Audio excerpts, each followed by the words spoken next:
La Aragonesa. Relato enviado por Quique Cervantes. El siguiente relato está basado en hechos reales.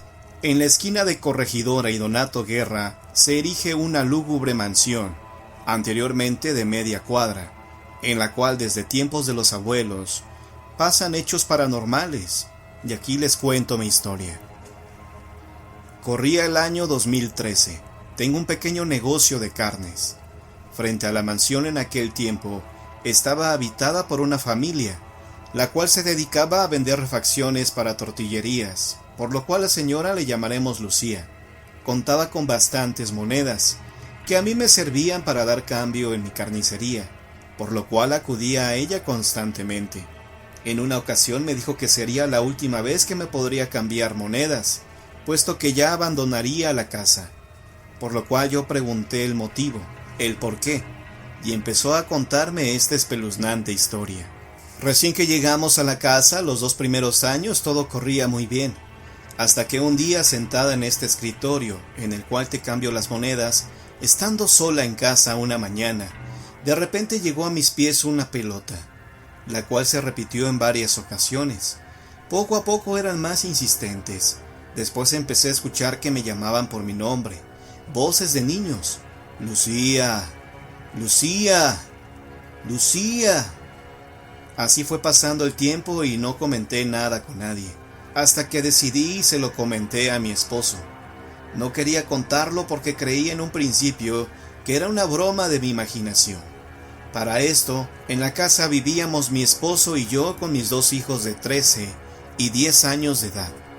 Desde que llegamos donde es la cocina, hay una pared, aún en la actualidad se encuentra, la cual tiene salitre. Esto quiere decir que se descarapela la pintura. La pintamos más de 10 veces y 10 veces se botó la pintura. Algo que nos llamó mucho la atención, aparte de que siempre en esa parte de la casa no era muy grato estar, varias visitas comentaban que se mareaban en nuestra casa. Mi esposo me comentó que a él le sucedía lo mismo, que le movían cosas del lugar y que le llamaban por su nombre, y fue cuando comprobé que la casa estaba embrujada. Un día 15 de julio del año 2012, me visitó un agente de ventas de publicidad, amigo de la familia, y me comentó: Lucía, ¿acaso no has visto cosas extrañas en esta casa? Y yo respondí: no he visto nada, solo he escuchado voces. Mi amigo era medium y me dijo que él detectaba varias presencias demoníacas que se presentaban en diversas formas, que incluso veía gente de otra época, épocas pasadas atrapadas en la casa. Después, un día muy temprano sábado, me dirigí a la cocina y vi a mi hija sentada en la mesa, pero era mi hija vestida de negro con una capucha, y se me quedó viendo y desapareció en el salitre. Ahí pensé realmente que estaba loca, puesto que yo corrí al cuarto de mi hija y ella estaba profundamente dormida. Algo tomó la forma de mi hija, eso sí lo puedo asegurar. Después mi esposo vio a nuestro hijo bañándose una noche. Mi esposo acababa de llegar de viaje y entró al cuarto, y mi hijo se estaba subiendo al ropero, y salió corriendo, pero realmente nosotros estábamos con mi madre, mi hijo estaba conmigo, la casa estaba sola en ese momento. Imposible que fuera él. Llamé a mi amigo medium y me comentó que los espíritus estaban tomando formas de mis hijos, porque deseaban vivir con nosotros. Para un 15 de septiembre tuvimos una cena e invitamos a nuestros amigos más cercanos, y una amiga de nombre Margarita me pidió ir al baño, y salió pálida, y me dijo que ya se iba, que se le habían subido los tequilas de la noche. Al otro día le llamé para saber el porqué de su comportamiento, y me dijo que al salir del baño que estaba dentro del cuarto de mi hija, vio a mi hija disfrazada con una ropa antigua, como de la época colonial, y solo sonrió, y saliendo a la sala, vio a mi hija sentada vestida normal platicando con su hija. Esto le asombró demasiado. Fui a la iglesia catedral de la ciudad de Torreón, Coahuila, y me asignaron a un sacerdote exorcista, el cual fue a la casa y roció agua bendita y rezó. El padre sintió unos mareos casi a punto del desmayo. Me dijo que las presencias son muy fuertes, que lo mejor es que abandonemos la casa, que las presencias llevan ya muchos años ahí. En ese momento no teníamos a dónde ir. y tuvimos que ir a un hotel por 5 días. A la semana siguiente, muy temprano, me dirigí al baño y vi a un niño con un gorro rojo y un saco azul marino y unas calcetas hasta la rodilla. Regresamos a la casa. En una ocasión me levanté muy temprano al baño y vi a un niño con un gorro rojo y un saco azul marino y unas calcetas hasta la rodilla. Parecía de los años 20. Solo me sonrió. Estaba sentado en el depósito del baño. Y esa misma noche, mi hijo de 10 años empezó a tener principios de posesión. Empezó a hablar español antiguo y se anchaba su cuello y decía blasfemias. Mi esposo y yo, ya desesperados, lo abrazamos y rezamos toda la noche. Al día siguiente, sin dormir, fuimos a la catedral y el padre nos dijo que todo estaba bien, solo que ya nunca deberíamos de volver a la casa.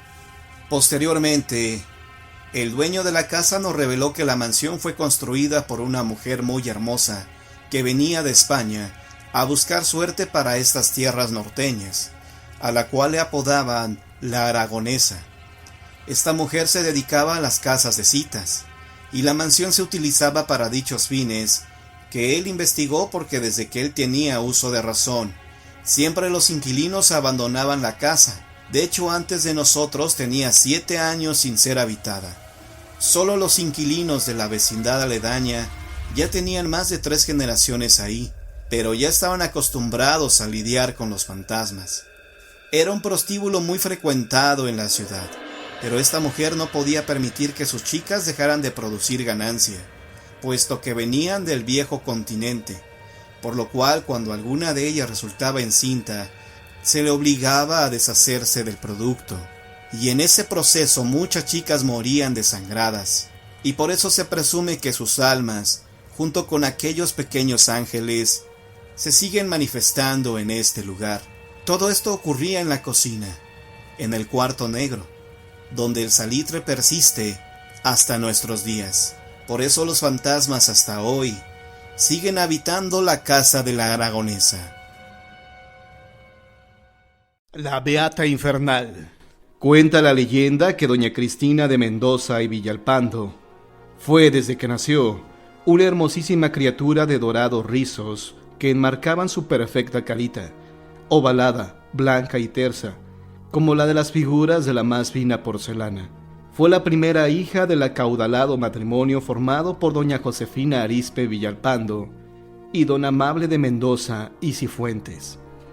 A doña Cristina le seguía su hermana María Asunción, quien era igualmente bella, pero su hermosura era totalmente opuesta a la de la primogénita, pues parecía que en María Asunción el sol había plasmado su dorada huella.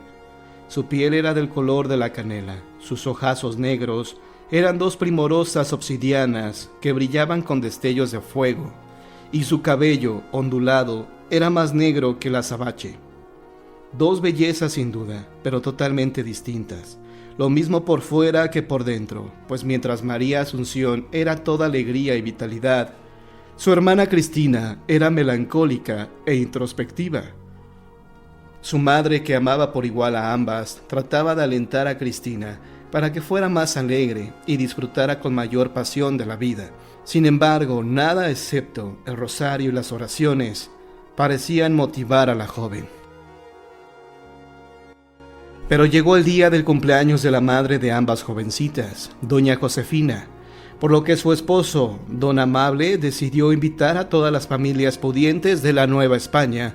Así también tendrían oportunidad no solo de celebrar a doña Josefina, también de ver quiénes eran los jóvenes hispanos considerados como los mejores partidos, para vislumbrar en ellos a los futuros esposos de sus hijas.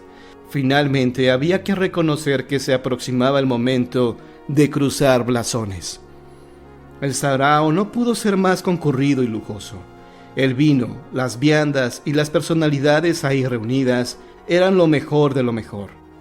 La festejada lucía encantada y sus bellas hijas, ataviadas cual dignas princesas, cargadas de joyas y abalorios, presidían junto con su encumbrado padre el festejo, al que llegó por suerte del destino don Arturo de Ballesteros, quien recién había desembarcado de la villa rica de la Veracruz, proveniente de la madre patria. El apuesto joven había llegado para vivir con sus abuelos y probar suerte en esta nueva tierra de Dios. Tan pronto entró al salón, iluminado profusamente por una cantidad extraordinaria de cirios, se sintió atraído por un fulgor inusitado que provenía del fondo del lugar. Eran los negros ojos de doña María Asunción, que lo llamaban como llaman las mariposas a la luz, aunque sea para morir en ella. El joven, después de presentar sus respetos a los padres de las chicas, quedó impactado por la belleza de ambas. Sin embargo, fue María Asunción quien lo hechizó desde el primer instante. Tratando de no hacer obvia su inclinación por la hija menor, don Arturo pidió la autorización de los padres para bailar con doña Cristina, quien por vez primera tenía arreboladas las pálidas mejillas. Sin objeción alguna, la pareja se deslizó por el salón hacia la parte donde otras parejas estaban ya bailando. Las miradas de doña Josefina y don Amable no perdieron detalle de cada movimiento que ejecutaron los jóvenes al llevar a cabo la danza. Era evidente que doña Cristina se había enamorado de don Arturo al primer compás de la música y se veía más que dichosa entre sus brazos. Era como si el joven le hubiera traído la vida y lo hubiese sacado de su profundo y religioso letargo. Don Arturo advirtió la emoción que había despertado en doña Cristina, y aunque se sintió conmovido en un principio, decidió no alentar a la joven en una falsa ilusión, pues su corazón ya no había cabida más que para la bellísima María Asunción, quien también miraba a la pareja, pero con tristeza, al saber que su hermana se había enamorado del hombre que acababa de entregarle a ella, en muda promesa, el corazón. Terminó el sarao y doña Cristina estaba más risueña y feliz que una castañuela, al igual que sus padres, quienes de inmediato aprobaron el entusiasmo de su primogénita, quien disfrutó por partida doble y enormemente la conquista, pues además, fingiendo modestia y fraternal afecto, hacía años que albergaba un profundo rencor por su bella hermana menor, de quien siempre había estado celosa, y ahora le ganaba en hipócrita competencia. Al darse cuenta de las miradas entre don Arturo y doña María Asunción, decidió entrometerse hasta salirse con la suya, ser la elegida, y el éxito de su estrategia la hacía disfrutar profundamente el dolor por el que pasaba su hermana, quien estaba inusualmente pensativa, diríase sumamente triste, mientras que en la atmósfera se advertía ya terribles aires de desgracia. Don Arturo y doña María Asunción se las ingeniaron para tener una entrevista a escondidas. Ahí el rendido caballero le dijo que estaba locamente enamorado de ella, pero que don Amable le había hecho una oferta impresionante muy bien disimulada en la dote de doña Cristina, lo que él no podía rechazar, pues sus abuelos estaban en desgracia y era su deber ayudarlos. La infortunada joven casi enloqueció con la noticia, pero no tuvo más remedio que testificar cómo su hermana se casaba con el hombre que ella amaba y que también sabía le correspondía. Después de los esponsales, la pareja se fue a vivir a la finca de los abuelos de don Arturo. En tanto, María Asunción se volvió lo contrario a como era. Ahora lucía desmejorada, su vitalidad había desaparecido y se notaba a simple vista que algo la estaba consumiendo. La pobre doncella se estaba muriendo de amor, mientras que doña Cristina y don Arturo trataban de aparentar una dicha que estaba muy lejos de sentir. Ella no lo amaba, solo se había casado con él para ganarle la partida a su hermana, y don Arturo, que tampoco la amaba, se había casado con ella por dinero. No pudiendo soportar más la vida al lado de una mujer que resultó ser rencorosa y cruel, don Arturo terminó por quitarse la vida. La viuda permaneció junto al cuerpo de su esposo, impávida, sin derramar una lágrima, mientras que doña María Asunción, buscando encontrarse en el más allá con su amado, se quitó la vida, hundiendo una daga en su noble corazón.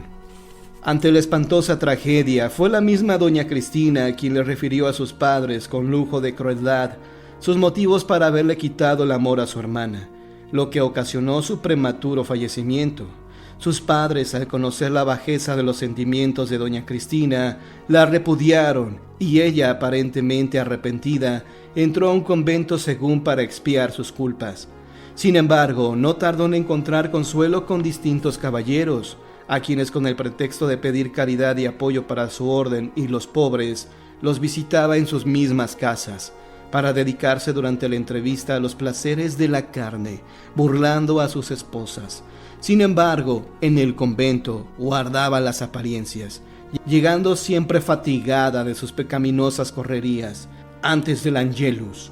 Pues bien, en una de estas visitas fue recibida por un caballero espectacularmente rico, soltero y guapo, quien la sedujo y logró rendirla por amor. El hombre le pidió que huyera con él a donde nadie jamás los encontrarían, además de hacerle una petición que si lo amaba, debía rechazar a Cristo, pues él no quería compartir su amor con nadie, ni con Dios. Ella, enamorada y perdida en la pasión y la lujuria, le dijo que sí, que esa noche abandonaría el convento para siempre, y así lo hizo.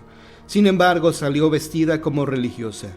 Sigilosamente, como una sombra casi imperceptible, se fue deslizando por entre las calles, hasta llegar a la casona del ardiente galán, la que estaba ubicada en un espacioso predio, localizado en lo que hoy sería la calle de República de Guatemala, antes de llegar a la calle de Academia.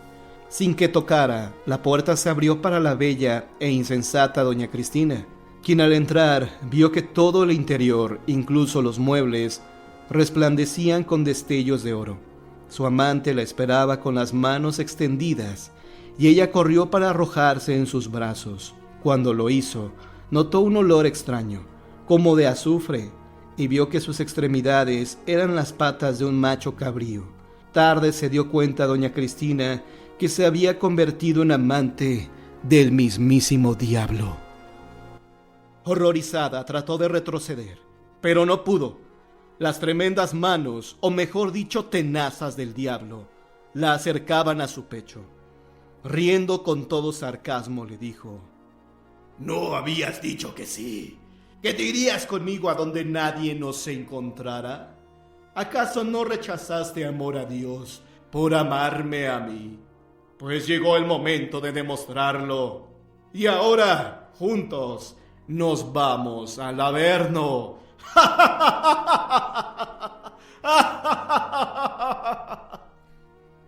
Y abrazó a la joven, quien se calcinó en ese abrazo en tan solo minutos.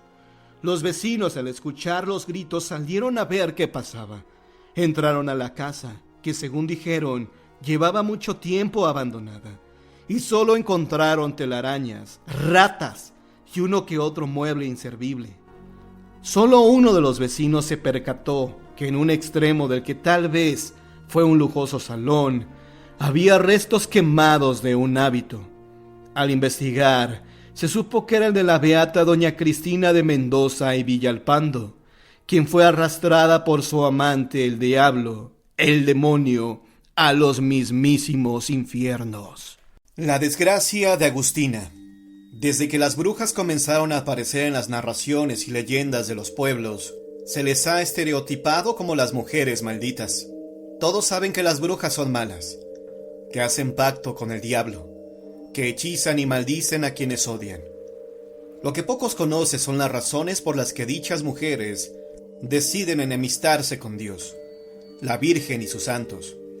Yo les voy a decir que puede ser que desde un principio, estos las hayan rechazado y apartado del resto del pueblo por alguna deformidad, rareza física, mental, o alguna extrañeza de su conducta. Así pasaba casi siempre durante la cacería de brujas en la época de la Santa Inquisición, y no me extrañaría que continuara sucediendo hasta el día de hoy. Y a decir verdad, las brujas no suelen ser bonitas, por lo menos no en su estado natural. Se sabe de algunas que engañaban a los hombres inocentes con falsas apariencias. En fin, las brujas quizá no son bellas porque las mujeres bonitas nunca tienen problemas para conseguir novio, y por supuesto, nunca son rechazadas. Al contrario, reciben invitaciones, regalos y propuestas de todo tipo. Pero la bruja de esta leyenda no es una bruja común. Esta bruja podría ser cualquier muchacha de esas, de las bonitas, de las que reciben invitaciones y regalos, de las que jamás piensan quedarse solas o amargarse la vida esperando por un hombre que las acepte con su fealdad. Esta mujer se llamaba Agustina, una muchacha pobre y muy honrada que dedicaba sus días al trabajo y el bienestar de su familia. Pues bien, con las bondades físicas de Agustina eran obvias. Su madre procuraba tenerla bien guardada de las miradas maliciosas de los hombres. Siempre le advertía que ellos eran constantemente los causantes de las desgracias de las mujeres, tanto de las bellas como de las feas. Agustina se tomaba muy en serio su papel de hija obediente, y cuando algún hombre se le acercaba, ella inmediatamente lo ignoraba para evitar cualquier roce o comunicación. Las flores y las cartas de amor llegaban con frecuencia a la puerta de Agustina. Con apenas 18 años de edad, la muchacha llamaba la atención de los hombres del pueblo. Era rubia, de pómulos rosados y esbelta figura. Dicen que sus ojos verdes hipnotizaban a quien osaba sostenerle la mirada por más de un minuto, y que hasta su voz era bonita, pues gustaba mucho de cantar. Agustina era hermosa, es cierto, pero también es verdad que era muy pobre. Cuentan por ahí que los franceses pasaron por algunos pueblos de Hidalgo en aquellos tiempos de la intervención francesa, y esto tuvo como consecuencia varios niños sin padre. Niños rubios, muy lindos, pero también muy pobres, como el resto de la gente del campo. La pequeña muchacha comenzó a trabajar desde muy niña. Lavaba ropa en el río y limpiaba algunas de las casas más adineradas de la región. Como era de esperarse, la belleza de la muchacha llamó la atención de varios hombres, en especial del hijo mayor de don Arnulfo Becerril, Felipe. Ambos adolescentes se enamoraron. Fue imposible no rendirse ante sus sentimientos y deseos. Felipe sabía desde antes que no haría una vida junto con Agustina, pues en aquel entonces las clases sociales eran todavía muy separadas unas de las otras. Sin embargo, la joven aceptó la propuesta del muchacho, pues le había prometido tantas cosas con las que ella soñaba que hubiera sido absurdo negarse, y mucho menos con ese enamoramiento que se había arraigado en su corazón como una hiedra. Pasado algún tiempo, una mañana fría y lluviosa, la madre de Agustina enfermó, y no hubo doctores ni remedios caseros que la ayudaran a sanar, hasta que finalmente falleció. Agustina había gastado todos sus ahorros en la salud de su anciana madre. No le quedaba ni un quinto para el entierro y los demás gastos. Pensó en que su amado era el único que podría ayudarla a salir de tan terrible pena. Así que corrió hasta llegar al portón de la casa de Felipe. La dejaron entrar porque la conocían y pensaban que llevaba con ella alguna diligencia. De pronto todo cambió. Su cara reflejaba cómo su corazón se rompía al escuchar de boca de la cocinera la noticia del compromiso de Felipe con Leonor, la hija de Anastasio Lugo. Sentía cómo le temblaban las piernas a medida que la cocinera reía y celebraba. No obstante, ella quiso hablar con él, pues seguramente se trataba de un cruel error. Felipe ni siquiera quiso verla. Le mandó un mensaje con la cocinera que decía: «Entre usted y yo no hay ni hubo nada. De hoy en adelante mi familia no requiere más de sus servicios». Destrozada, regresó a su casa, amortajó a su madre, se despidió de ella y la enterró en el camposanto, en el lugar que el párroco del pueblo le asignó más por obligación cristiana que por bondad verdadera. Agustina aprendió que algunas personas podían ser muy crueles. Desde ese momento, comenzó a engendrar rencor y odio hacia los seres humanos.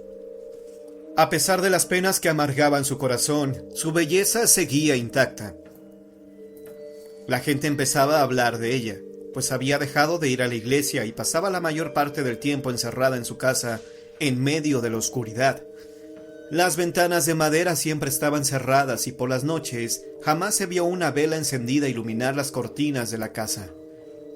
Ni siquiera se le veía por el cementerio para visitar la tumba de su madre. El tiempo pasó, como caballo sobre las llanuras, marchitando la belleza de las jóvenes. Pero lo más sorprendente es que Agustina conservaba su hermosura. No era igual que en su juventud, pero se veía mejor que las mujeres de su edad.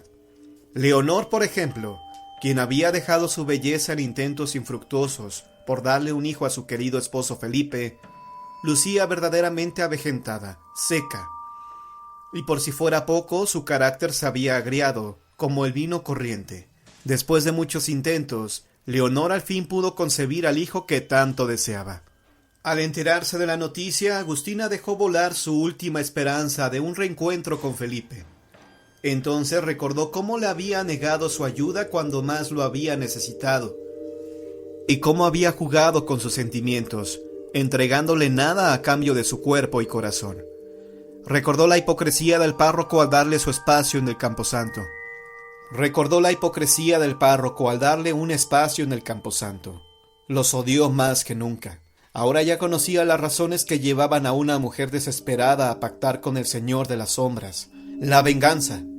Hasta ese día Agustina tuvo el valor de regresar a visitar la tumba de su madre para pedirle perdón por lo que iba a cometer. No se sabe de qué manera esta bella mujer contactó con el Rey de las Sombras. Tampoco está especificado lo que ella ofreció a cambio, además de su alma para obtener en poco tiempo una facultad ilimitada de poderes mágicos para hacer el mal.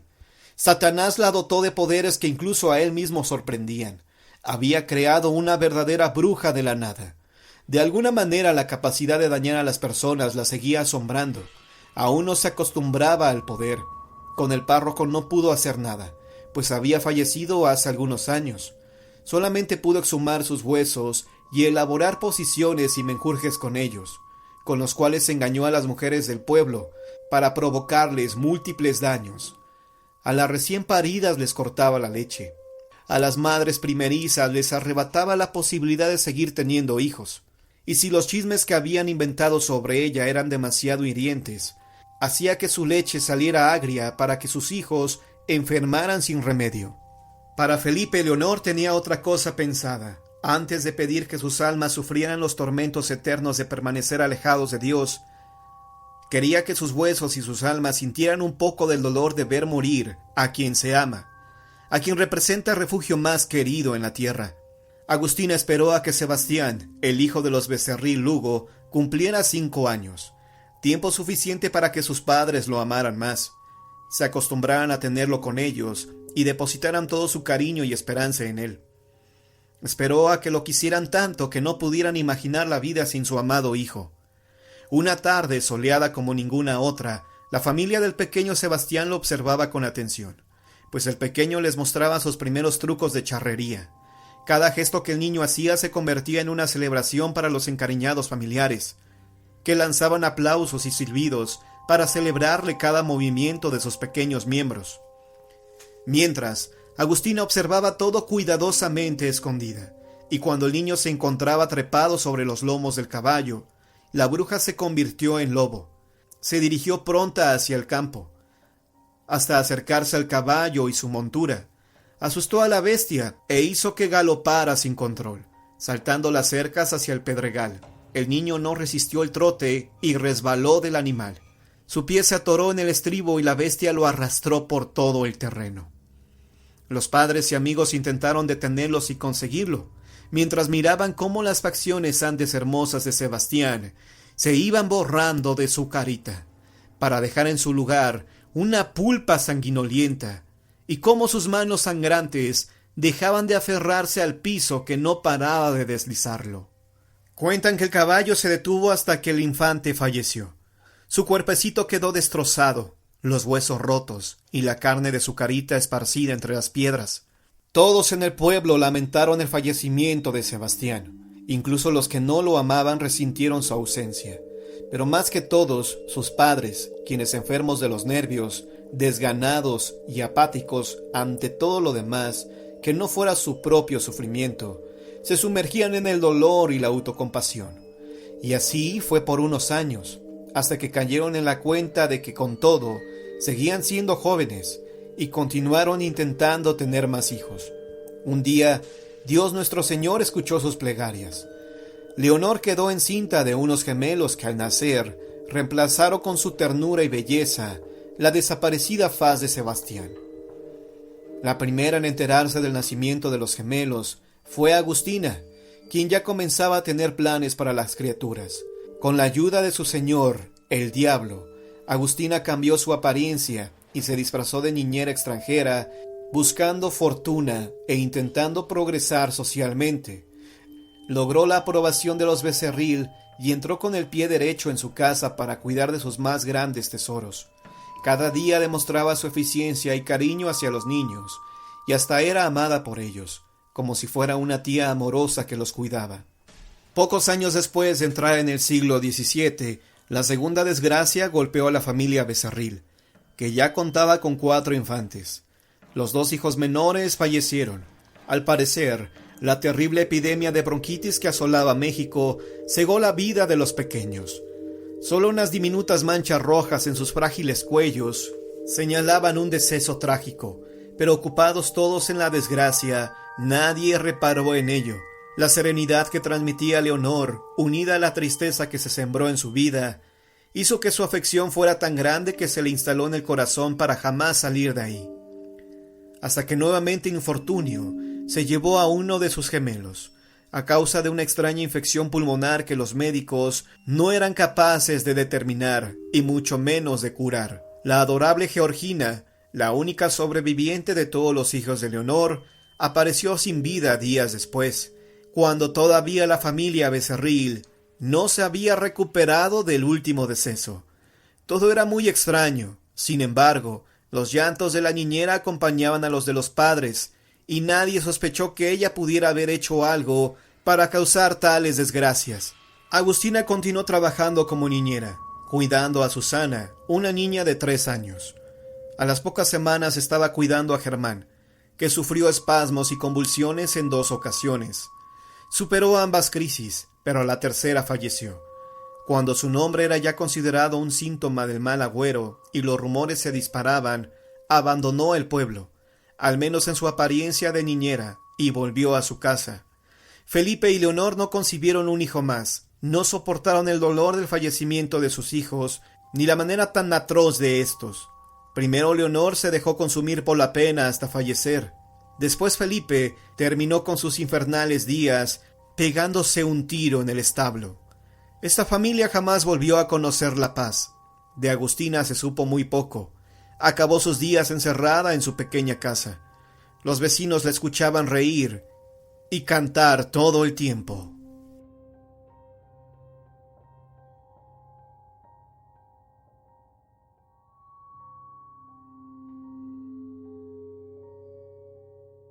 La Casa de Piedra. Pilar Obón. En Valle de Bravo, en el Estado de México, existe una casa que tiene una extraña historia. Es de piedra, como muchas de por ahí, pero no se parece a ninguna otra. Todavía la gente del lugar se persigna cuando tiene que pasar frente a ella. Nuestra historia comienza hará unos 20 años atrás, cuando Rolando Trigos decidió hacer realidad su sueño de tanto tiempo y comprar una casa en Valle de Bravo, donde iría los fines de semana con su esposa Marisa y sus 2 hijos, Mauricio y Rolando Jr. Buscando por su cuenta, se fijó en aquella casa abandonada, de la cual colgaba un oxidado letrero de "Se vende". Le llamó la atención el hecho de que la gente se hiciera cruces al pasar frente al zaguán. Preguntando, le dijeron que en aquella casa se había cometido un crimen y que estaba embrujada. La gente decía que un hombre avaro, muy rico, le habían quitado la vida a sus sirvientes para robarle algunas ollas de oro. Le habían quitado la vida a sus sirvientes para robarle una olla de oro, que según rumores tenía escondida ahí. Pero los sirvientes fallecieron en circunstancias misteriosas, sin encontrar nada. Y el único heredero de la propiedad, un pariente lejano que vivía en Estados Unidos, la había puesto a la venta, sin éxito hasta ese momento.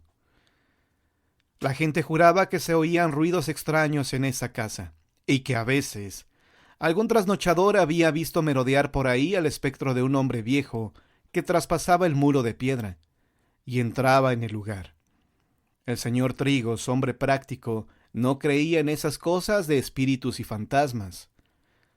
Se comunicó con la agencia corredora de bienes raíces y pidió que le mostraran la casa. Esta se hallaba todavía amueblada y cubierta de polvo hasta los topes. Las escaleras eran un poco estrechas, pero el resto estaba bien, así que negoció y compró la casa, decidido a remodelarla. Pronto, un ejército de albañiles al mando de Eligio Martínez, maestro de obras, se dedicaba de lleno a la renovación de la vieja casa de piedra. Nunca, en ningún momento de la obra, vieron a ningún fantasma, lo cual le sirvió al señor Trigos para corroborar que la siniestra historia de la casa embrujada no eran más que patrañas. Un fin de semana, cuando viajó a Valle para ver los progresos de la obra, le comunicaron que Eligio tenía 2 días sin presentarse al trabajo. Según Remigio, el azulejero, había encontrado algo en una de las habitaciones, y lo había sacado de ahí de noche, sin dejar que nadie lo viera. «Pero yo sé lo que fue, patrón», dijo el trabajador. «Fue la olla de oro del avaro». «Por favor, Remigio», exclamó el señor Trigos, «no me salgas con esas tonterías». El azulejero se limitó a indicarle que lo siguiera. Juntos subieron por las estrechas escaleras y llegaron al cuarto principal. Ahí, en la pared destrozada a mazazos, se veía claramente una forma redonda. «Ahí debe de haber estado la olla, patrón. Vea que no le estoy diciendo mentiras». Un poco agitado, el señor Trigos examinó el hueco. Sus bordes eran perfectos, como si alguien hubiera puesto ahí una olla grande y lo hubiera emparedado después. «Vaya usted a reclamarle», dijo Remigio. «Ese dinero es suyo, patrón». El señor Trigos decidió que no iba a hacer nada por el estilo, y se olvidó del asunto, porque prefirió no creer la historia del azulejero. Asumió la dirección de la obra, y en un mes, la casa de piedra estaba completamente remodelada. La familia se reunió en pleno para inaugurar la casa, dando una fiesta para sus amigos y parientes. La gente del pueblo observaba asombrada cómo la vieja casona embrujada brillaba ahora con sus paredes recién pintadas, su jardín recién sembrado, el zaguán bien barnizado. Esa noche, cuando los invitados ya se habían marchado, el señor Trigos, su esposa y sus hijos salieron al pórtico a tomar el fresco antes de irse a dormir. Era una cómoda verana que daba al jardín. La noche era clara bajo el cielo estrellado, y un concierto de grillos y chicharras amenizaba ese momento familiar. «¿Cómo voy a creer que dicen que esta casa está embrujada?», comentó el señor Trigos, encendiendo un cigarro. «¿Pero y la olla que encontraron, papá?», preguntó Rolando Jr. «No nos consta que hayan encontrado ninguna olla, querido», dijo Marisa, la madre. De pronto, los insectos enmudecieron y la noche cayó en un silencio pesado. «¿Qué pasa?», volvió a preguntar Rolando Jr. «Debe de haber algún animal por aquí», respondió su padre. «Los insectos se callan cuando se sienten amenazados».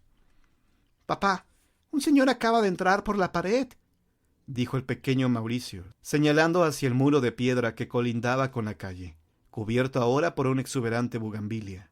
La familia miró hacia el sitio indicado, pero todo lo que pudo ver fue una tenue neblina levantándose del césped.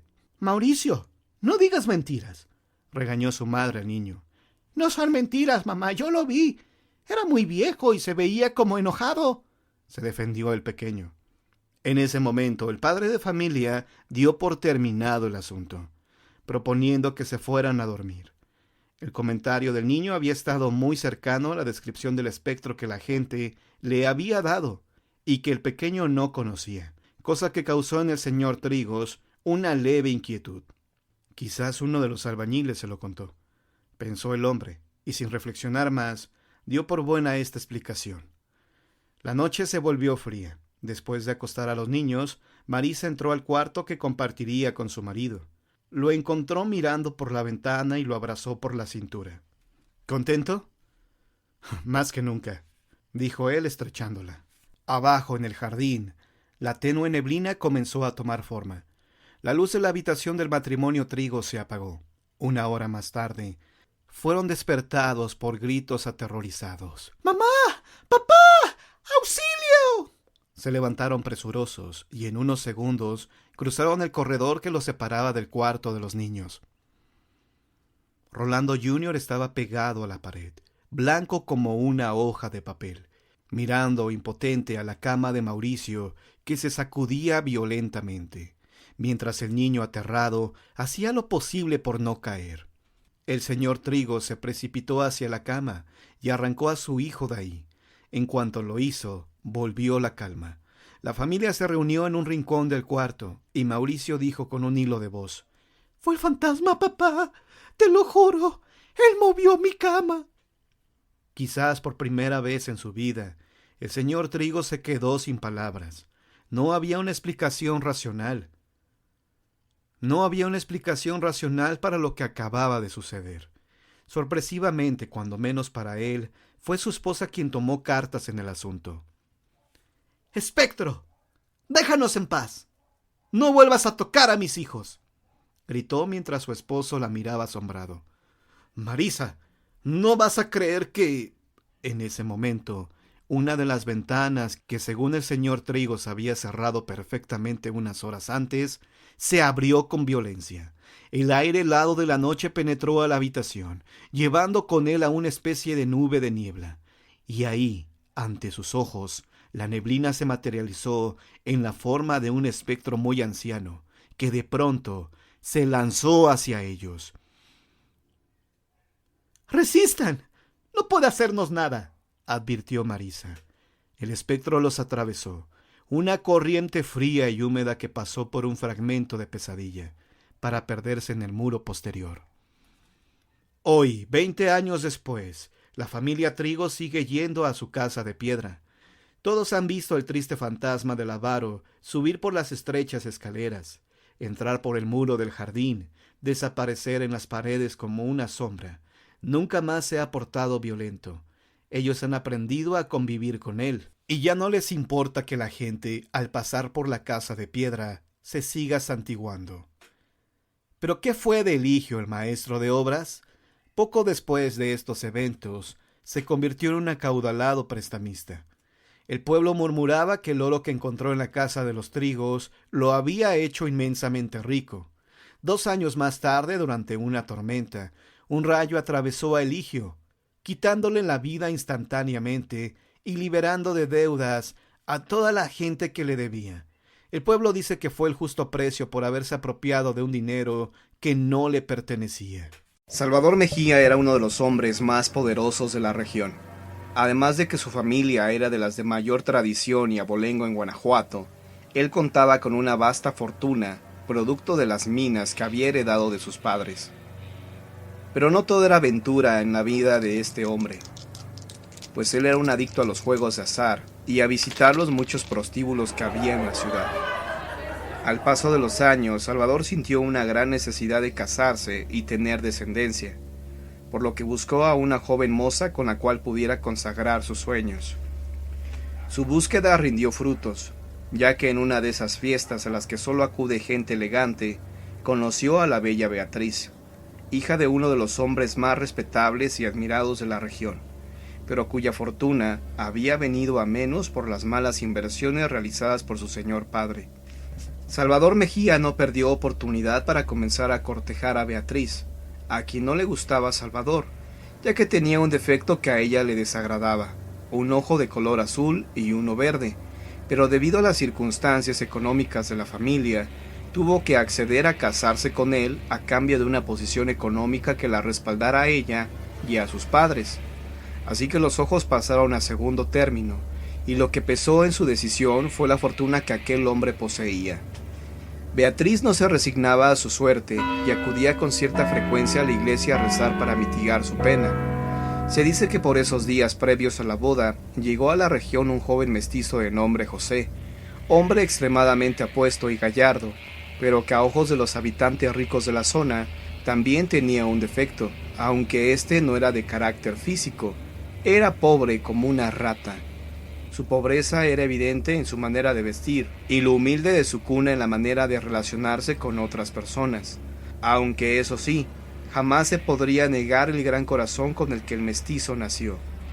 El joven mestizo acudió a la iglesia a dar gracias por haber regresado a la tierra de sus padres, sin sufrir ninguna desgracia en el camino, y ese día, por azares del destino, coincidió con Beatriz. La belleza e ingenuidad de la muchacha, más que intrigarlo, lo apasionaron como a un loco, y durante días enteros no pudo apartar de su mente el rostro angelical y perfecto de dicha criatura. Una vez que se hubo instalado en una posada del lugar, se dio a la tarea de preguntar quién era aquella joven que lo había cautivado tanto, y no faltó el vecino indiscreto que le comentó la triste historia de Beatriz, ante la cual él se conmovió profundamente, pues en su alma bondadosa no creía posible que una mujer fuera capaz de casarse con alguien a quien no amara a cambio de bienes materiales. José, que siempre se había caracterizado por ser un hombre emprendedor, consiguió empleo como capataz en una de las minas en la región. En este lugar se dio cuenta del maltrato que recibían los mineros a manos de los capataces, también que los pagos eran escasos, comparados con el trabajo que realizaban, que duraba de sol a sol. El joven, como era su costumbre ante las injusticias, no se pudo quedar callado y decidió protestar, pero lo único que consiguió fue un severo regaño por parte del patrón, que no era otro que Salvador Mejía, pero además quedó fichado como un posible trabajador problemático. En una ocasión, al llegar a su casa, Beatriz encontró en el despacho, como nunca se hubiera imaginado, a su padre muerto.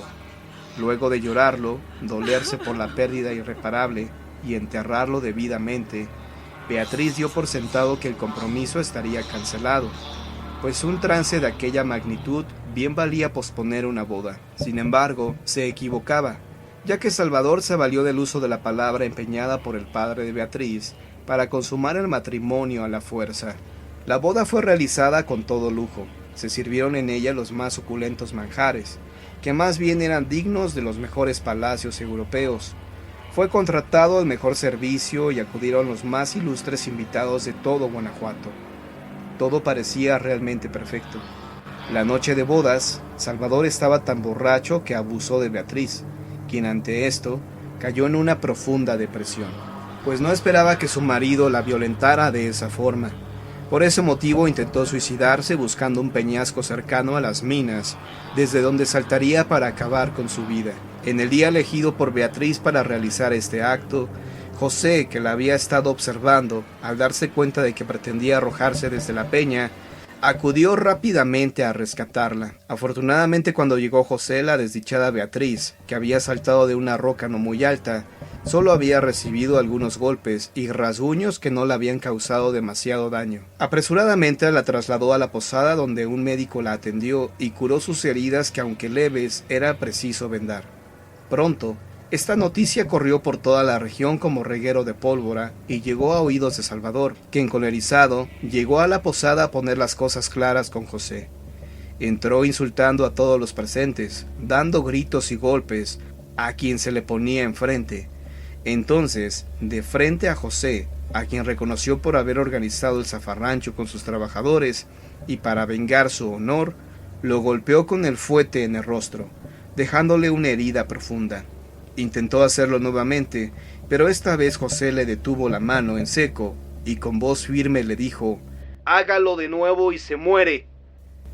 Dicho esto, lo obligó a bajar la mano y a retirarse con su esposa convaleciente, quien durante todo el camino a casa no podía olvidar las palabras de este joven que había osado enfrentar al señor y amo de la región, el único hombre capaz de ponerle límites a Salvador en toda su vida. Días más tarde hubo una explosión en una de las minas, y entre los heridos graves estaba José, a quien, aunque fue atendido diligentemente, tuvieron que amputarle la mano izquierda.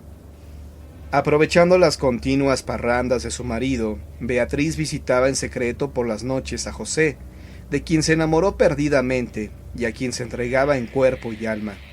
Salvador pronto percibió este cambio de humor en su mujer, aunque no dijo nada. Por esos días, Salvador decidió hacer un viaje a la capital, pero este se retrasó, porque se enteró, por otro capataz, de la traición de Beatriz. Este hombre le contó que su mujer salía todas las noches en busca del mestizo para entregarse físicamente a este pobre diablo. Salvador, al saber la noticia, quiso salir corriendo para matar a la pareja, pero se contuvo y decidió que lo mejor era contratar a algunos maleantes de la región para que él no se viera mezclado en dicho crimen. Así, luego de que Salvador simulara asistir a una de sus acostumbradas parrandas, en una noche profunda y oscura, los matones a sueldo entraron en la posada y mataron brutalmente a Beatriz, y a José lo dejaron herido de gravedad. Salvador se enteró de la noticia, pero no le dio mayor importancia, ya que pensaba que José no podría llegar muy lejos.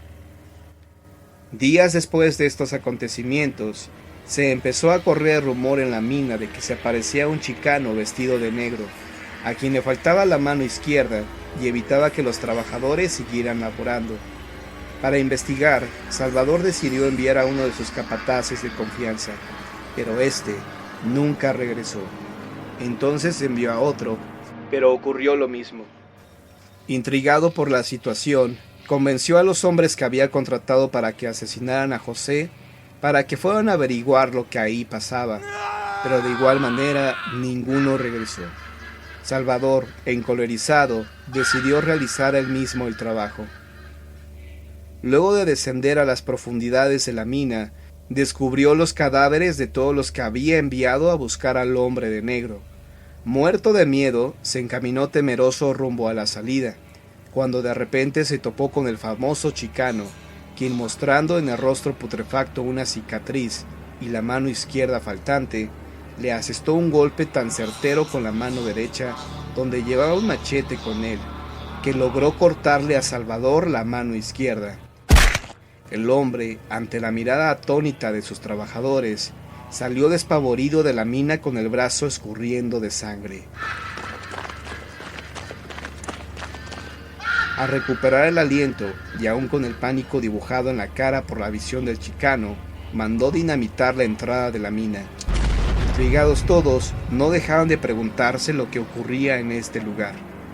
La mina desde ese día quedó clausurada. Transcurrieron los años y Salvador contrajo nuevamente nupcias con una joven prostituta del pueblo, con la cual tuvo un hijo. Una noche, al irse a la cama a descansar, encontró a su hijo muerto, y en un rincón de la habitación a su esposa, que con el rostro cubierto lloraba afligida. Al tomarla entre sus brazos para consolarla, descubrió una cicatriz que le atravesaba la cara. Entonces, desesperado, corrió por su arma y al volver con ella, descubrió al chicano que lo miraba fijamente. Salvador intentó moverse, pero sus piernas le impidieron ejecutar cualquier acción, por lo que descargó todas las balas en una ráfaga brutal. A la mañana siguiente, el cuerpo de Salvador fue encontrado con una cicatriz que le atravesaba el rostro. Cuentan que hasta la fecha, en los alrededores desolados de la mina, suele aparecer por las noches la figura espectral de un chicano vagando en busca del descanso de su alma. El Espantoso. La calle que hoy conocemos como Segunda de Pino Suárez, mucho tiempo fue conocida como la calle del Espantoso, por un hecho trágico que ocurrió en 1581, año en que recibía el nombre de Nuestra Señora de Rosario. En aquel lugar vivía don Santiago de Salcedo y Romo, un rico descendiente de uno de los soldados que llegaron a tierras mexicanas con Pánfilo de Narváez, pero como la mayoría de los hacendados de la colonia, abusaba de su poder y era cruel y déspota con los indígenas. Cierta noche en que celebraba un acontecimiento, apareció ante él una hermosa dama que levantaba sospechas a los criados, pero don Santiago la reconoció enseguida, sintiéndose dichoso de tenerla en su hogar. «Doña Ana», dijo haciendo un acto de reverencia propia de un caballero, «es una aventura tenerla en mi casa». La joven se acercó con el rostro casi cubierto. «Ruego me acompañe, señor. Me encuentro en problemas y sé que usted es una persona de confianza». Era el mes de noviembre y soplaba un viento frío por las calles, pero eso no le importó al caballero, que en cuestión de segundos se encontraba detrás de la bella dama. Hacía tiempo que anhelaba el amor de aquella mujer, por lo que se sentía dichoso de tenerla frente a él pidiéndole su ayuda. La dama condujo a don Santiago más allá de la Plaza Mayor, en dirección a Santo Domingo, donde finalmente se detuvo al pie de una casa. «Haga el favor de llamar a la puerta», dijo ella señalando el portón. Pero antes de que el caballero pudiera hacerlo, éste se abrió de par en par. Ligeramente intrigado, el señor de Salcedo y Romo siguió a doña Ana a través del espacioso patio y por fin penetraron en un oscuro recinto. En vano le pidió en 2 ocasiones que le dijera de qué se trataba, porque doña Ana solo le decía que esperara. Ella encendió una vela, y fue cuando ante los ojos de don Santiago algo le erizó los cabellos. «¡No puede ser!», dijo gritando. Aquellos espectrales seres le hablaron. No tema, don Santiago. Ya lo estábamos esperando. Ahora nos toca a nosotros juzgarlo. Sintiendo enloquecer de miedo, don Santiago trató de ganar la puerta, pero doña Ana le cerró el paso. «Regresa a escuchar la sentencia de sus acusadores. No puede salir», dijo la joven tomándolo del brazo. Enloquecido el hombre quiso apartar a doña Ana de la puerta, pero entre el forcejeo cayó el velo de la dama, que dejó ver finalmente su descarnado rostro. «¡No! ¡No!», gritó el hombre con horror. «¡Desaparezcan! ¡Seres descarnados! ¡Váyanse de mi vida!». El espíritu de doña Ana tomó nuevamente el brazo del caballero, que sintiéndose desfallecer soportaba el halo frío de aquel lugar. A los pocos segundos cayó desplomado en el suelo. Muchas horas debió permanecer así, pues cuando volvió a tener conciencia de sí mismo, empezaba a amanecer. A la luz de la mañana, el recinto presentaba igual aspecto. Al fondo estaba la mesa en la que se encontraban aquellos seres infernales. «Si lo soñé, ¿cómo habré llegado hasta aquí?», se preguntó mientras se incorporaba. Esta vez no hubo nada que le impidiera escapar del lugar. El portero del convento de Santo Domingo, a donde se refugió, escuchaba con asombro el relato que don Santiago le refería. Debido a la gravedad del caso y con el agitado ritmo que llevaba todavía el caballero, fue conducido a una celda donde podía permanecer hasta que se tranquilizara.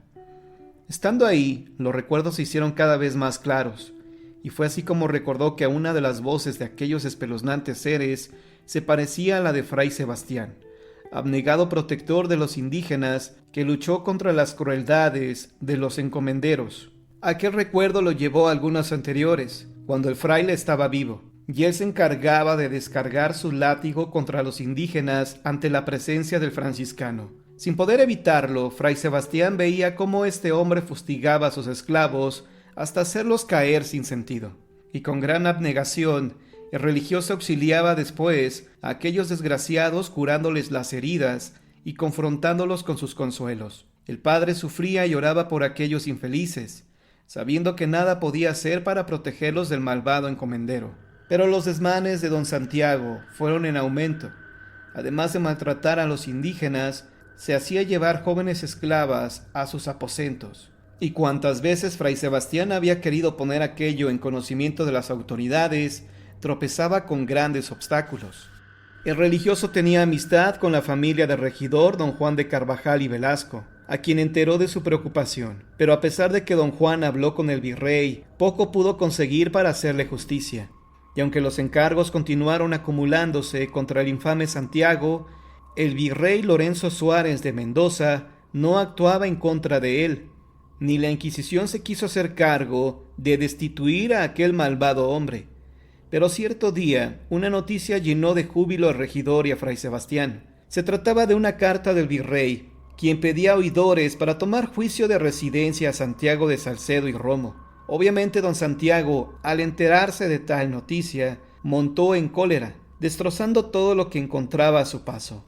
¡Malditos! ¡Malnacidos!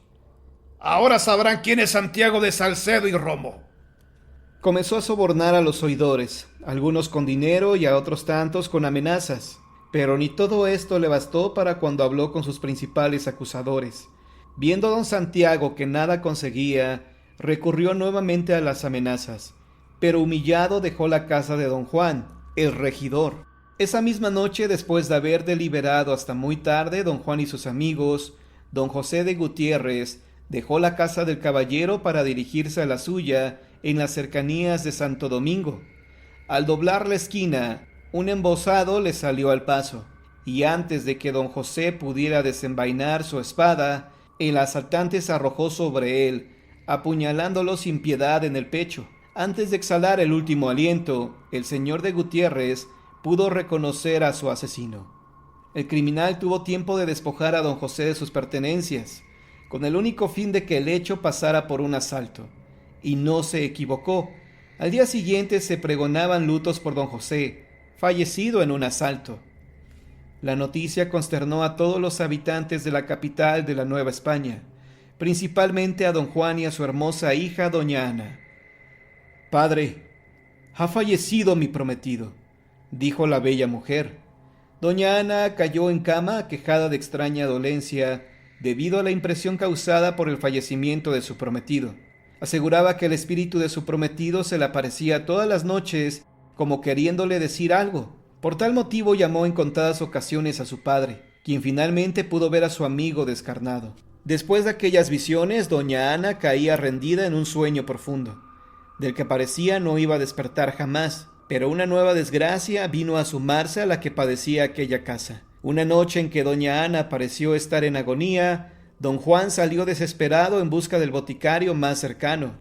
Al atravesar la calzada a la altura de la Plaza Mayor, un carruaje surgió de las sombras, y sin que don Juan pudiera evitarlo, lo arrolló con violencia. Aquel sujeto se dio a la fuga, mientras don Juan agonizaba tirado en el empedrado. También él alcanzó a ver el rostro de su agresor, pero no pudo decírselo a nadie. En ese preciso momento doña Ana lanzaba un horrible alarido en su lecho. Fray Sebastián intentó consolarla, pero ella aseguraba que su padre se encontraba a su lado. Después de esas palabras, doña Ana cayó nuevamente en su lecho, pero esta vez sin vida. Al día siguiente se inició el juicio de residencia de don Santiago de Salcedo y Romo. Por tal motivo, aquel hombre no se enteró de que se hacían dobles funerales por don Juan y su hermosa hija doña Ana. Los testigos presentados ese día habían sido sobornados por el señor de Salcedo y no presentaron cargo alguno en su contra. Fray Sebastián fue llamado a comparecer al día siguiente, pero el sacerdote sabía que estaba solo contra don Santiago, y nunca pudo saber cómo había penetrado al convento aquel malvado hombre, pero en cuanto lo tuvo frente a él trató de defenderse, y aunque quiso pedir auxilio, las manos de don Santiago le habían agarrado el cuello, impidiéndole emitir sonido alguno. Cuando Fray Sebastián hubo fallecido, don Santiago lo despojó del cordón de su hábito, y con él lo colgó de una viga. Ahora son 3 los testigos que tendrán que venir del más allá para acusarme. Dijo don Santiago con una risa siniestra, y todavía cuando abandonó el convento, burlando la vigilancia de los franciscanos, iba maquinando nuevas infamias para consumar su venganza. Doña Ana está sola y sin prometido, decía para sí. Cuando hallaron el cuerpo del fraile, creyeron que él se había quitado la vida, negándole el derecho a reposar en el cementerio del convento. Y de este modo no hubo testigo de cargo en el juicio de don Santiago, por lo que los oidores lo expulsaron plenamente. Noticia que llenó de gozo el corazón del caballero, quien pasó el día entero celebrando el acontecimiento con amigos y mujeres. Se retiró a su casa por la noche y fue cuando doña Ana apareció ante sus ojos. Al recordar todo esto se sintió tranquilo en la celda del convento, pero a los pocos minutos compareció ante él un sacerdote. «Dispuesto estoy a escuchar su confesión», dijo el religioso. «Disculpe, padre», replicó don Santiago, «estoy muy nervioso aún y no puedo confesarme todavía». Pidió además que lo dejaran quedarse en el convento, por lo menos hasta que recuperara del todo la razón, pero su tormento se acrecentó, ya que por las noches aquellas ánimas errantes llegaban hasta su celda, razón por la cual su salud se resintió, presentando poco después un aspecto amarillento y enfermizo que alarmaba a los dominicos, quienes observaron durante varios días su conducta, llegando a la conclusión de que siempre se veía temeroso y angustiado. Por las noches eran tan espantosos los alaridos del señor de Salcedo que los monjes, temerosos de que estuviera loco, no acudían a auxiliarlo. «Aseguraremos su celda, no sea que se escape», dijo el padre prior al creerlo loco. De esta manera, en lugar de tener algún escape, don Santiago se veía solo y acosado por sus 4 víctimas.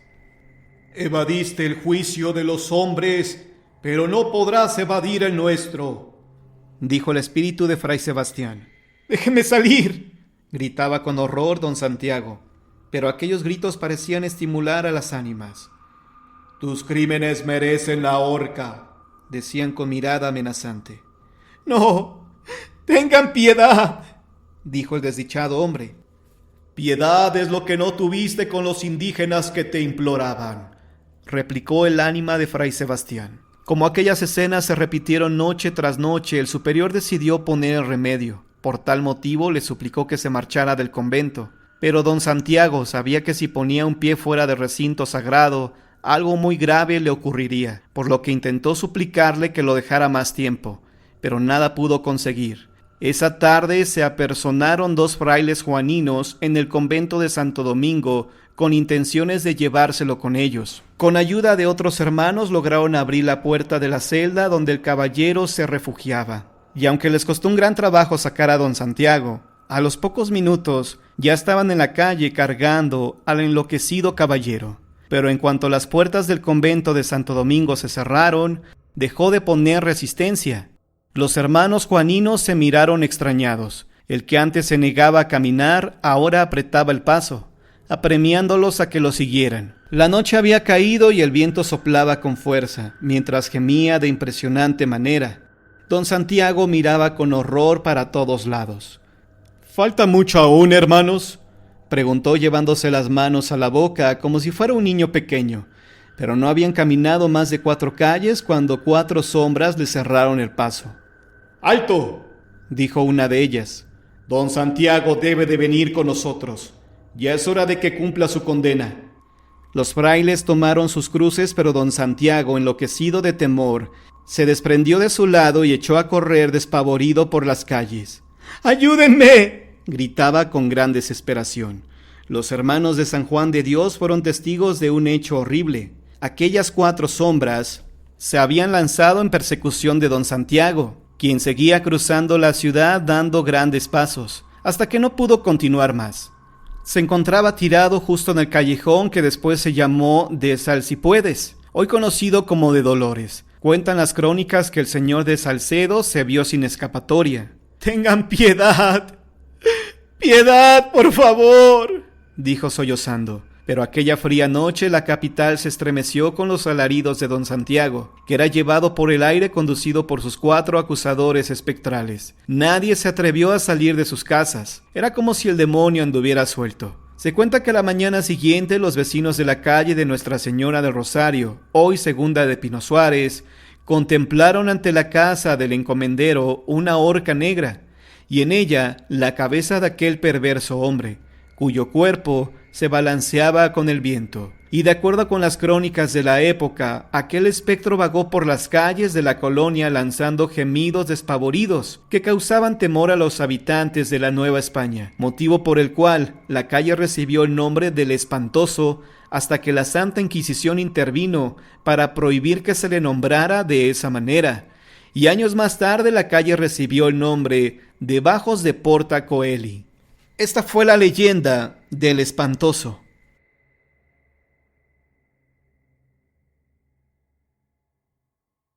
La leyenda del hombre puma. Esta es una leyenda poco conocida. Se dice que ocurrió en los alrededores de una ranchería, lugar donde se desarrollaba la crianza de diversos animales, como vacas, cabras, becerros y otros. Por mucho tiempo el lugar había sido muy tranquilo y agradable para vivir y para trabajar. Todos los habitantes se conocían entre sí y llevaban una muy buena relación. Sin embargo, un buen día ocurrió que por la zona andaba merodeando un puma, el cual ya había atacado a varias terneras y hasta una yegua. De todos era sabido que se trataba de este tipo de animal, pues los rastros dejados en sus ataques así lo evidenciaban. Los habitantes de aquel rancho se empezaron a preocupar, porque cada día el acecho de este animal era mayor, y se corría riesgo de que el puma, en un momento dado, los atacara a ellos también. En una ocasión el supuesto puma se introdujo hasta los corrales de las casas, atacando y devorando a los cerdos y las gallinas, e hirieron a los perros. Esa noche también le quitó la vida a algunas yeguas y vacas, que estaban desprotegidas, durmiendo en las partes donde no había cercas o alambradas. Al amanecer, varios hombres del poblado analizaron a los animales sin vida y meditaron acerca del peligro. Al parecer, el puma que había atacado a estos animales era muy grande, pues las huellas que había dejado así lo revelaban. Casi de inmediato decidieron ir armados con machetes y hondas a buscar a ese animal hasta donde fuera para cazarlo. Llegaron hasta la parte más alta de la montaña. Caminaron un buen rato, pero no pudieron encontrar nada. Sin embargo, sus deseos de encontrar al puma para acabar con él Los llevó a un extenso valle lleno de veredas y arbustos, donde todos se separaron con el fin de rodear al animal y no darle oportunidad alguna de escapar. A cada instante estaban alertas para que no escapara. Su plan era acorralarlo, y lo lograron con la ayuda de muchos perros, quienes ferozmente lo seguían. También utilizaban tambores que lo ahuyentaban de uno y otro lado. Al cabo de un rato, por fin ahí estaba el puma, atrapado entre unos matorrales, arriba de un árbol. La noticia de que el peligroso puma ya estaba acorralado corrió por todo el pueblo como reguero de pólvora. Poco a poco fueron llegando más valientes cazadores. Sin embargo, nadie se acercaba debido a la impresionante figura del puma, que era enorme y se veía bastante peligroso. Algunos de los hombres retiraron a sus perros y dejaron de sonar los tambores para finalmente atacar al animal, que se hallaba azorado queriendo atacar a los cazadores, pero no se decidía a hacerlo porque eran demasiados. Estos hombres a su vez lo miraban con temor y preocupación, pero no se acercaban a más de unos metros. Solo un valiente de entre ellos, de nombre Miguel, decidió enfrentarlo.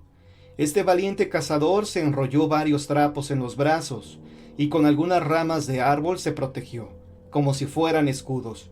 Se acercó de forma retadora y el enorme puma se le fue encima mordiéndole el cuello.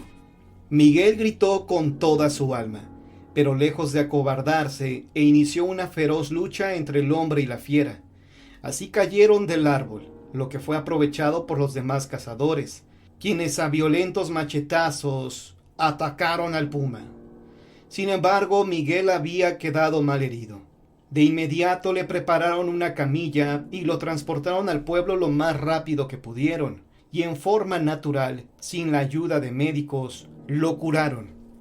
Gracias a la voluntad de vivir que Miguel tenía, a las pocas semanas sanó completamente.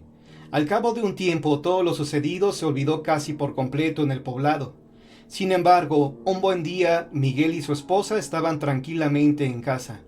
Pero al caer la noche, una pálida y enorme luna llena iluminaba el estrellado cielo. De súbito, Miguel se sintió algo inquieto, como nervioso, y esto le causó una sensación muy extraña que nunca antes había sentido, y que no pudo ocultar a su esposa, quien lo conocía perfectamente. «¿Sabes una cosa, Isabel?», le dijo a su mujer. «Desde que ese puma me mordió, creo que no soy el mismo. Me dan ganas en ocasiones de correr hacia el monte, de huir de la gente». Su esposa lo tranquilizó y le dijo algunas palabras para infundirle ánimo. Le pidió olvidar aquel desagradable incidente y seguir adelante.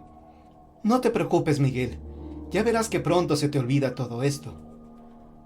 Después de algunos días, el hombre volvió a sentir esa extraña sensación, justamente cuando la noche caía y había luna llena. Pero esta vez, las cosas fueron más graves. La cara y el cuerpo de Miguel iban transformándose de forma aterradora. Poco a poco sus ojos comenzaron a llenarse de sangre, sus venas saltaron como gruesas raíces sobre su morena piel y su voz se tornó ronca y hueca. Lleno de pánico y desconcierto al no saber qué le ocurría, llamó a su esposa y ella, al mirarlo, se llevó una terrible impresión. Él, con gran desesperación, le pedía que lo amarrara a una pesada columna de concreto que había al centro de su casa. Sin embargo, ella no lo hizo. Miguel sentía con horror que poco a poco se le iba metiendo el demonio y tenía miedo de hacerle daño a su esposa. Isabel salió corriendo, sin pensarlo más, para pedirle ayuda a su compadre. Llegó casi sin aliento a la casa de éste y le contó todo lo que le estaba sucediendo a Miguel. Salieron velozmente hacia la casa, pero desafortunadamente él ya no estaba. La situación se tornó angustiante. Corrieron por todo el pueblo buscando a Miguel por entre las casas, pero para su mala fortuna no pudieron encontrar rastro alguno de él, por lo que optaron por regresar. El compadre, quizás sin poder creer lo sucedido, dejó a la preocupada esposa para ir a su casa. Isabel todavía estuvo un rato despierta esperándolo, pero Miguel no llegaba. Finalmente se quedó dormida, vencida por el agotamiento de tantas emociones. Despertó en la mañana, cegada por la luz del sol y por el canto de los gallos. La preocupación que había sentido volvió en ese momento, ya que Miguel no había llegado aún. Esperó otro rato y después salió para ir a avisar de lo ocurrido a los familiares de su esposo, pero sorpresivamente apareció dejando a Isabel sin respiración. No podía creer lo que veía. El cabello le había crecido con exageración y lo traía erizado.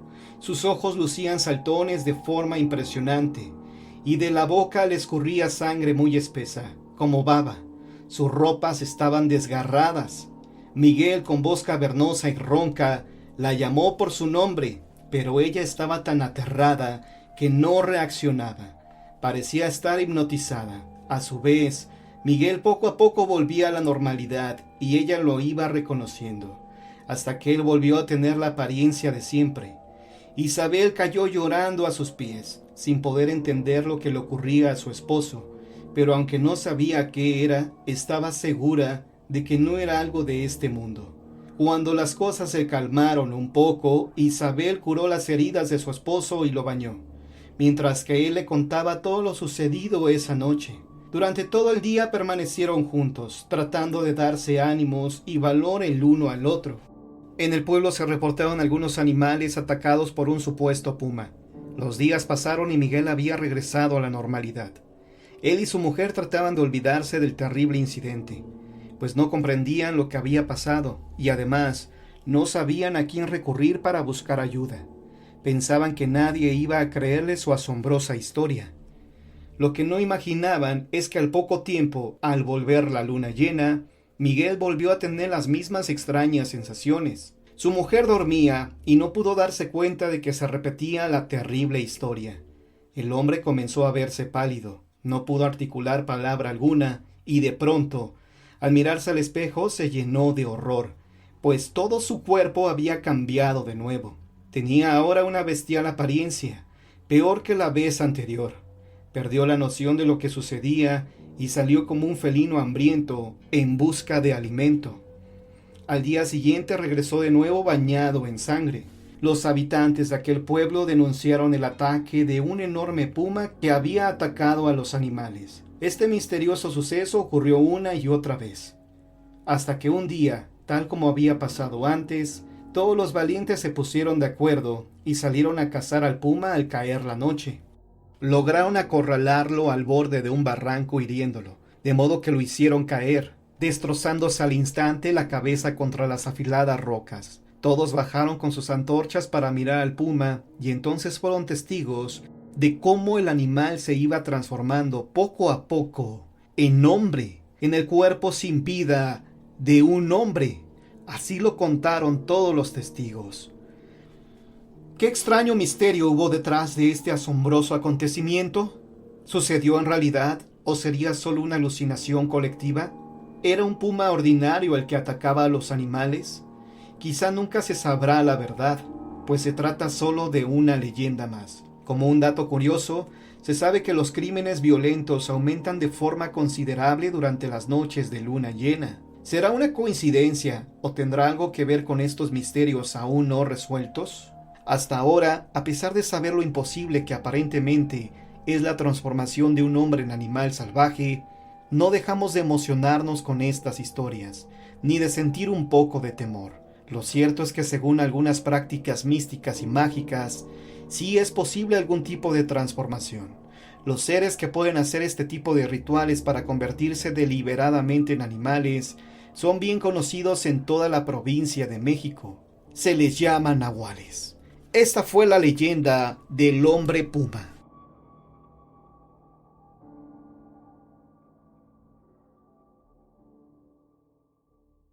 La leyenda real del sombrerón en Guatemala.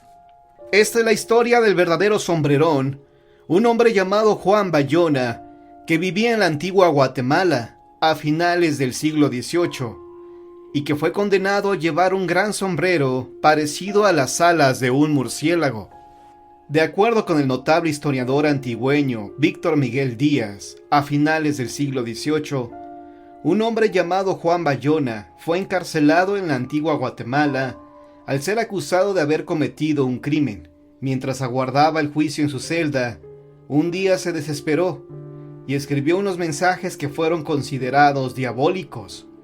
El tribunal de la Inquisición lo condenó a asistir a misa todos los domingos usando un enorme sombrero con forma de alas de murciélago. Juan Bayona se convirtió en el hazmerreír de la ciudad capital. Le apodaron el Sombrerón, y se burlaban del hombre de pequeña estatura que apenas y se distinguía debajo del enorme sombrero. Hasta que un domingo Juan no asistió a misa. Fue encontrado frío y tieso en una calle de la ciudad. Junto al horrible sombrero, Juan Bayona había terminado con su existencia. Tras el fallecimiento de Juan, la gente se arrepintió de las burlas proferidas y fue a la iglesia a pedir perdón y confesarse. Pero nada fue suficiente para evitar que el fantasma de su recuerdo los persiguiera hasta el más allá. El resto es leyenda, y aunque pasaron ya más de 2 siglos, puede suceder que una de esas noches de luna llena podamos escuchar al Sombrerón cantándole una serenata a una hermosa joven, de ojos grandes y cabello largo. El espíritu de Juan. Me llamaba Juan Bayona. Nací en 1742 en la ciudad de los capitanes generales, de los arzobispos y de los héroes, hombres y mujeres soñadores y alucinados por su amor a la fe. Aún era pequeño cuando fallecieron mis padres. Aunque un tío me recogió y me dio pan y abrigo, siempre fui un niño triste y crecí con muchas penalidades. En 1772 contaba con 30 años de edad. Mi figura no era muy agradable. Tenía una nariz larga y torcida hacia un lado, una boca grande y una hilera de dientes largos. Era de baja estatura y tenía un carácter insoportable. Una noche en las calles de Antigua reinaba un silencio de tumba.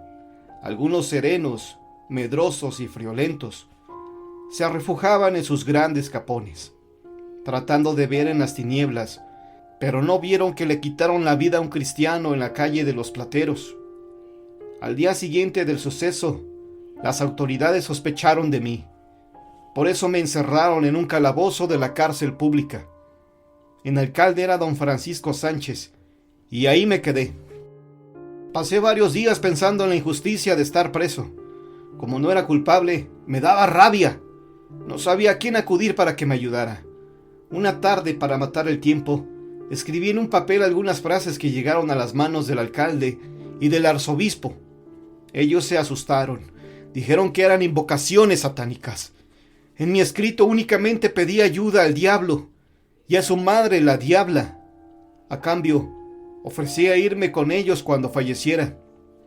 Según consta en un acta suscrita el 4 de agosto de 1772, el alcalde de Antigua, Ventura de Náxera, pidió al comisario de la Inquisición y prebendado de la Santa Iglesia Catedral, Antonio Cortés, estudiar el papel y emitir sentencia para su autor. El Tribunal del Santo Oficio me condenó a que fuera todos los domingos a escuchar misa en la catedral. Debía llevar los brazos en cruz, la espalda desnuda y la cabeza cubierta con un gran sombrero que parecían alas de murciélago. Al principio me resistí, pero como la voz de la iglesia era la última palabra, cumplí. Causé risa. La gente se burló de mí y desde entonces todos me gritaban: ¡Ahí va el sombrerón! El primer domingo fue tan solo el inicio del largo martirio que Juan Bayona tenía que vivir, pero no fue por mucho tiempo. Su extraña estampa, ya familiar entre la gente de su época, no pudo soportar mucho tiempo el ridículo castigo. Un domingo desde muy temprano, las campanas de la catedral comenzaron a llamar a misa. La mayoría de feligreses presurosos atendieron su llamado. Solo uno no lo hizo, porque junto con su horrible sombrero yacía frío y exánime en una calle de la ciudad. Al fin la parca se había compadecido del infortunio de Juan Bayona, dándole su beso fatal. Al propagarse la noticia, mucha gente se conmovió con un hálito de temor o tristeza. Rezaron por él y le pidieron perdón a Dios y al arzobispo, y se confesaron. Juan falleció físicamente, pero el fantasma de su recuerdo persiguió a los vecinos de Antigua. Cuentan que después nadie se atrevía a caminar de noche por las calles donde se paseaba aquel hombre del sombrero como de alas de murciélago. Una leyenda había nacido, la leyenda del sombrerón de Guatemala. Historias de terror sobre La Llorona. Iniciaré este video hablando precisamente de aquellas historias sobre La Llorona que escuché cuando era niño. A pesar de que es un recuerdo muy lejano, aún lo tengo presente. No puedo decir que como si fuera ayer, pero sí tengo algunas imágenes de aquella tarde que llegamos a nuestro nuevo hogar a bordo del camión de mudanzas. Al poco tiempo de estar aquí, hicimos amistad con los vecinos, los cuales nos recibieron con gusto, pues en aquella época, a principios de los años 80, en esta colonia había pocas casas. Llegamos cuando las calles aún no estaban pavimentadas, tampoco había alumbrado público. Por tal motivo, cuando caía la noche, la gente ya no salía, y no por temor a la delincuencia, sino por las historias que se contaban sobre La Llorona. Así es, la mujer que ahogó a sus hijos en un arrebato de coraje al enterarse de la traición de su marido. ¡Ay, mis hijos! ¿Dónde están mis hijos? En Atizapán de Zaragoza hay varios ríos, los cuales se conectan entre sí, y a unos cuantos metros de distancia de nuestra casa pasa uno que en aquel entonces no estaba entubado ni bardeado. En los días de lluvia incrementaba su corriente, pero no representaba ningún peligro, pues no era profundo. En ese río una noche vi pasar a La Llorona. Nos contó una vecina cuando estábamos cerca de este jugando. Ella fue de las primeras en llegar a esta colonia. Construyó su casa de acuerdo a sus posibilidades. Primero levantó unos cuartos y después otro conforme fue teniendo dinero. El baño lo tenía fuera de su casa, y este tenía paredes de asbesto. Una madrugada, ella se despertó con la necesidad de ir a orinar. Mientras estaba sentada en la taza del baño, escuchó un desgarrador lamento.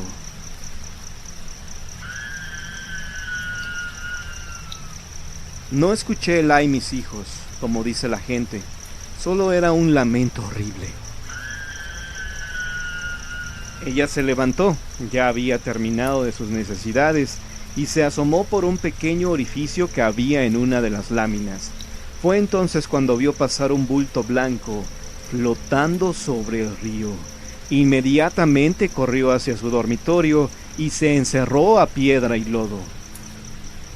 Este es uno de los muchos casos que tengo registrados de La Llorona en Atizapán de Zaragoza, en el Estado de México. Incluso el último reporte se dio en el año 2014 y me enteré de este gracias a las redes sociales. Un joven posteó en un grupo de Facebook que la noche anterior había escuchado el tenebroso lamento de La Llorona en la colonia Arboledas. Así que no descarto que más adelante se repita este fenómeno. Pero el primer reporte sobre La Llorona en Atizapán, o al menos del cual tengo conocimiento, data aproximadamente de hace 60 años. Don Pablito, que en paz descanse, tenía alrededor de 70 años cuando nos contó que su hermano mayor, Heriberto, había tenido la suerte de toparse con este espectro. Eran alrededor de las 3 de la madrugada. Heriberto regresaba de una fiesta. Venía un poco tomado, pero no estaba borracho. Aún caminaba con soltura y cantando, pues a esa hora ya no venía nadie, más que él. Era joven, tendría alrededor de 20 años de edad, y comenzaba a saborear las dulces mieles del amor. En aquellos años no había alumbrado público, pero él veía muy bien el camino porque el cielo estaba despejado, y había una preciosa luna llena. Debía atravesar una avenida larga de al menos 1 kilómetro para llegar a su casa. A esa hora solo se escuchaba cómo corría con fuerza el río, pues horas antes había llovido. Caminaba sin prisa, pues no tenía urgencia de llegar a la casa de sus padres. Más adelante, y dudando un poco de lo que veía, se dio cuenta que estaba parada una bella mujer vestida de blanco, a la orilla del río. No se le veía el rostro, porque le estaba dando la espalda. Heriberto se sorprendió que a esa hora estuviera la mujer sola, y queriendo verse caballeroso se acercó a ella. «Señorita, ¿qué hace usted aquí tan solita?», le preguntó, pero no recibió respuesta. Se acercó más y cuando estaba a unos cuantos pasos de ella, la misteriosa mujer volteó y él se espantó, pues descubrió que tenía el rostro desfigurado. Ella lanzó un desgarrador grito y lo atrapó de un brazo. Heriberto forcejeó con ella y de la fuerte impresión que se llevó, se desmayó. A la mañana siguiente, y cuando Heriberto había recobrado el conocimiento, se dio cuenta que estaba acostado en su cama, con la misma ropa que llevaba la noche anterior. Unas personas que habían pasado por ahí lo descubrieron acostado a un lado del río, y en un acto de generosidad decidieron llevarlo a su casa, creyendo que estaba perdido por el alcohol. Su padre lo regañó severamente. Le dijo que no le permitiría llevar ese estilo de vida, pero él se defendió diciendo que se había desmayado por el susto que le dio toparse con la Llorona. No le creyeron, pero él aprendió su lección. Algo similar vivió Gonzalo a principios de los años 80 en un campo cercano al sitio donde Heriberto tuvo su encuentro con la Llorona. Era viernes, alrededor de las 11 de la noche. Gonzalo había tomado unas cervezas en una cantina. Después de una ardua semana de trabajo, se dirigía a su hogar. A la distancia vio que caminaba una mujer a paso lento. Traía un vestido blanco entallado a su cuerpo. Tenía el cabello largo, oscuro, pero no se le veía el rostro pues estaba de espaldas. Gonzalo no lo pensó dos veces y comenzó a seguirla, diciéndole algunas vulgaridades. «¡Pero qué buena estás, mamacita!». La mujer no reaccionó a las palabras de Gonzalo y siguió caminando. El hombre, en un arranque de coraje, al sentirse ignorado, tomó del brazo a la chica y la volteó hacia él. Fue cuando descubrió que ella tenía la cabeza de caballo. De la impresión, Gonzalo cayó al suelo aterrado. Como pudo se levantó y echó a correr sin detenerse hasta llegar a su casa. Del campo donde ocurrieron los hechos ya no queda nada, pues varios años después fue comprado al municipio para construir unas bodegas, así como un centro comercial. Recuerdo que cuando era niño iba de día de campo con mis hermanos y mis primos a este lugar, sentíamos algo de temor al recordar esta historia que nos habían contado. Por eso procurábamos regresar antes de que oscureciera. La Llorona no sé qué aspecto tenga. Los reportes que han hecho de ella han sido variados. Algunas personas comentan que se le ve flotando sobre los ríos, otros que camina a la orilla. También se ha dicho que no grita el clásico «¡Ay, mis hijos!». Otros afirman sí haber escuchado esas palabras. En las noches de lluvia se comenta que se escucha el lamento de la Llorona. Y en México, pronto, muy pronto lloverá.